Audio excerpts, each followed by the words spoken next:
Bonjour, vous pouvez voir ma dernière vidéo sur les participes passés, mais aujourd'hui ça va être Anouk qui va avoir la touch. Anouk, tiens. Salut tout le monde! Alors, c'est notre deuxième vidéo aujourd'hui et on a entendu dire que vous êtes traumatisés par les équations chimiques. Il y a certains d'entre vous qui sont en train d'apprendre la stoichiométrie et qui nous ont demandé de faire une vidéo. Donc, on arrive à la rescousse pour vous sauver de votre cours de chimie! Si la stoichiométrie fait aussi peur, c'est surtout à cause du mot. En passant à noter l'orthographe. Pour la vidéo, on va se baser sur le schéma suivant. Comme d'habitude, le lien pour le télécharger est sous la vidéo dans la boîte de description. Alors, comme exemple, je vais utiliser l'équation de combustion du méthane, CH4. Donc, si on veut brûler du méthane, qui est un gaz, il faut de l'oxygène, O2. Donc, la réaction va utiliser l'oxygène de l'air et va produire du gaz carbonique, CO2, et de l'eau sous forme de vapeur, H2O. Donc, on obtient notre équation de combustion du méthane qu'on va utiliser pour l'exemple aujourd'hui.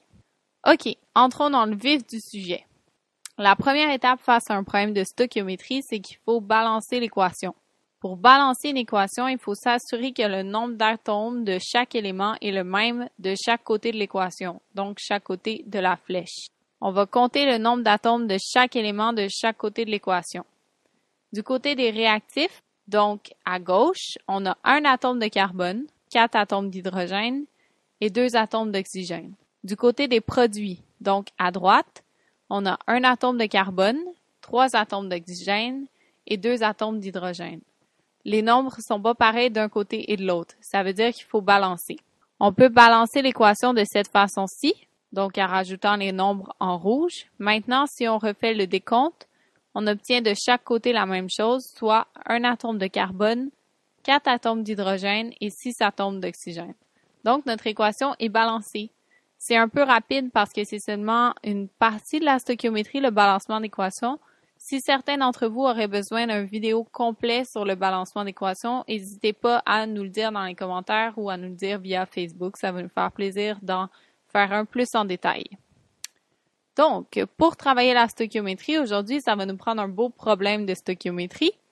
On va travailler avec le problème suivant. Marie est éleveuse de vaches. Ces bêtes produisent du méthane, CH4, qu'elle voudrait utiliser pour chauffer sa maison. Son réservoir peut contenir 481,20 grammes de méthane. Elle veut savoir combien de grammes de vapeur d'eau seront dégagés par la combustion de tout le méthane contenu dans son réservoir. OK, donc ici, la quantité de méthane qu'on nous donne est en grammes. Et on veut connaître la quantité de gaz carbonique en grammes aussi. On ne peut pas faire une règle de 3 avec les masses et les nombres de moles de l'équation. Il ne faut pas faire ça. C'est mal. Parce que les atomes de CH4, donc de méthane, et les atomes d'eau ne pèsent pas du tout la même chose. Donc, on ne peut pas comparer les masses entre elles. Il faut passer par le nombre de moles. En passant par le nombre de moles, on s'assure qu'on est en train de comparer des nombres d'atomes. Ça fonctionne. Mais comparer des masses, ça fonctionne pas. Une mole, c'est comme une douzaine d'œufs. Une douzaine d'œufs, c'est 12 œufs. Une mole, c'est 6,02 fois 10 à la 23 atomes. Donc, en parlant de mol, on parle en fait de nombre d'atomes comme dans notre balancement d'équation. C'est ça qu'on veut.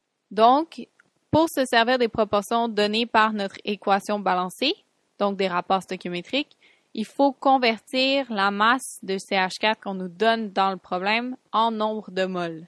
Si dans notre problème, la quantité de réactifs ou de produits était donnée directement en moles, on pourrait sauter cette étape-là. Mais c'est pas le cas. Donc, ce qu'on va faire, c'est qu'on va convertir la masse de méthane en nombre de moles de méthane contenu dans le réservoir. On va d'abord calculer la masse molaire du méthane. La masse molaire est égale à la masse d'une mole de carbone plus 4 fois la masse d'une mole d'hydrogène. Donc, on obtient une masse molaire de 16,04 grammes par mole de méthane. Ensuite, on va calculer le nombre de moles que contient le réservoir de Marie. On sait qu'une mole de méthane pèse 16,04 grammes. Donc, on veut savoir combien de moles pèsent ensemble 481,20 grammes. On va pouvoir faire une règle de 3 ici. Donc, on se retrouve à calculer 1 fois 481,20 grammes. Tout ça divisé par 16,04 grammes. Ça nous donne 30 moles de CH4. Donc, le réservoir de Marie peut contenir 30 mol de CH4. Ensuite, on voit dans notre schéma qu'on peut passer à nos rapports stoichiométriques puisqu'on est rendu à des quantités de mol. Le rapport que nous donne notre équation, c'est que chaque fois que je brûle une mol de CH4, j'obtiens 2 mol de H2O. Nous, on veut savoir si je brûle 30 mol de CH4, combien ça va me produire de mol de H2O. Encore là, on peut faire une règle de 3, donc notre calcul va être 30 fois 2, tout ça divisé par 1, qui nous donne 60 mol de H2O produite. Si, dans notre problème, on nous demandait le résultat, la réponse en mol, on pourrait donner la réponse tout de suite. Mais c'est pas le cas. On nous demande la réponse en grammes. Donc, il va falloir convertir le nombre de mols qu'on a trouvé en grammes. Pour ça, on va avoir besoin de la masse molaire de l'eau, qu'on va la calculer. La masse molaire de H2O est égale à 2 fois la masse molaire de l'hydrogène plus 1 fois la masse molaire de l'oxygène. Donc, ça nous donne au total 18,01 grammes par mol. À partir de cette masse molaire-là, on peut calculer la masse totale de vapeur d'eau avec notre nombre de mols qu'on a trouvé à l'étape 3. On sait qu'une mol de H2O pèse 18,01 grammes. On se demande 60 mols de H2O, combien ça pèse. Encore là, on peut faire une autre règle de 3 et on obtient 60 fois 18,01, tout ça divisé par 1, qui nous donne 1084,2 grammes.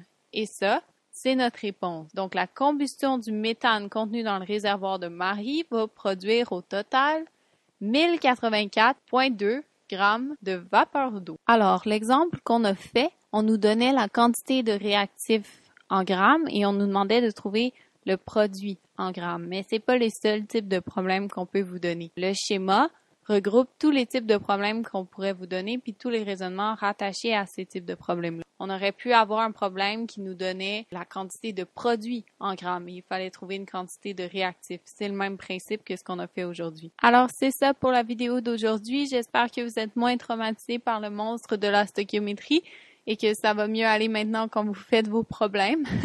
Pour pas manquer les prochaines vidéos, n'hésitez pas à vous abonner à la chaîne. Vous pouvez partager la vidéo, cliquer j'aime, envoyez-nous vos suggestions dans les commentaires ou vous pouvez le faire sur notre page Facebook. Sinon, visitez notre site web pour en apprendre plus sur Mini-Encre. Voilà! Bonne journée, merci d'avoir regardé la vidéo. Bye bye!